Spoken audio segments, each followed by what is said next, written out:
O assunto é dinheiro, com Luiz Gustavo Medina.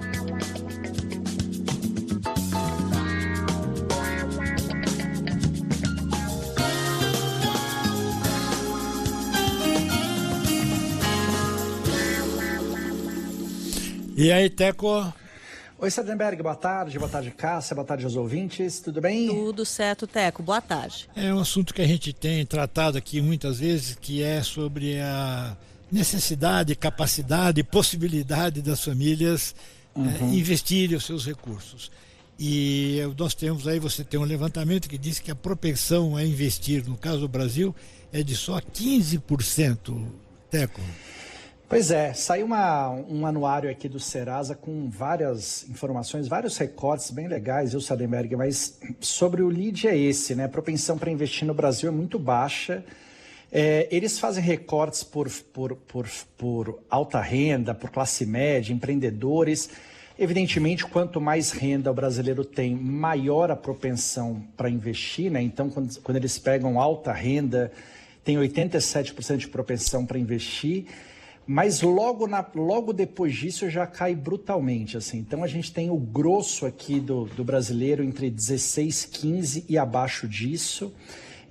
Evidentemente a explicação mais óbvia é falta de dinheiro, né? Falta de renda, mas a gente percebe que não é só isso. Outra coisa curiosa da pesquisa, Sardenberg, é que mostra que só 22% da população brasileira hoje tem estabilidade financeira.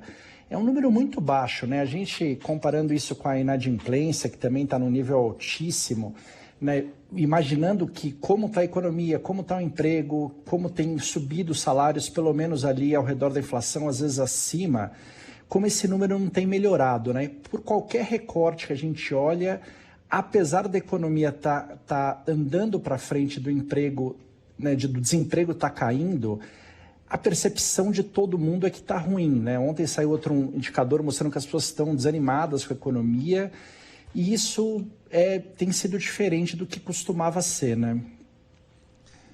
Exatamente. E poupança, né? Poupança é essencial para o país crescer, né? Essencial. Vai viabilizar um monte de coisa, né? E o brasileiro, a gente tem uma taxa de poupança historicamente muito baixa, né, Sardenberg? Tem piorado nos últimos tempos, sempre foi baixa, sempre foi um gargalo, a poupança do governo, inclusive, e isso tem aparecido. Sabe que vai sair uma pesquisa eleitoral aqui daqui a pouco, e eu queria depois gastar um tempo pesquisando isso, mas engraçado como a popularidade do presidente não tem estado alta, né? Apesar da economia. Todo mundo sempre falou que a economia é uma coisa muito importante para a popularidade e não está aparecendo. E dessa vez, é engraçado como a economia, os números macroeconômicos são bons, mas quando você olha o recorte da vida das pessoas, que talvez seja o que interessa, né? Quando a pessoa chega no final do dia, se ela está endividada, se ela está desanimada, se ela não tem estabilidade ou qualquer outra coisa que a gente possa somar nisso, acho que talvez a percepção seja de que está ruim a coisa, né? A gente estava comentando isso agora há pouco aqui com a Vera, né? Isso. Não, com a Vera não, com a Cássia, sobre como a situação financeira pessoal, né? A situação financeira das famílias afeta a avaliação do governo, né? Sim. E os números individuais estão muito ruins, né? Estão muito ruins quando não estão no pior momento, tanto de inadimplência, quanto de ânimo, quanto, por exemplo, essa pesquisa de estabilidade. Eles estão num patamar muito diferente do que a economia dos números, do PIB, do desemprego estão mostrando. Só que talvez seja isso, no final do dia é o cara pensando como é que está o bolso dele e tentando ver como é que está a vida dele a partir disso, né? Exatamente. Teco Medina, obrigado, Teco. Até amanhã.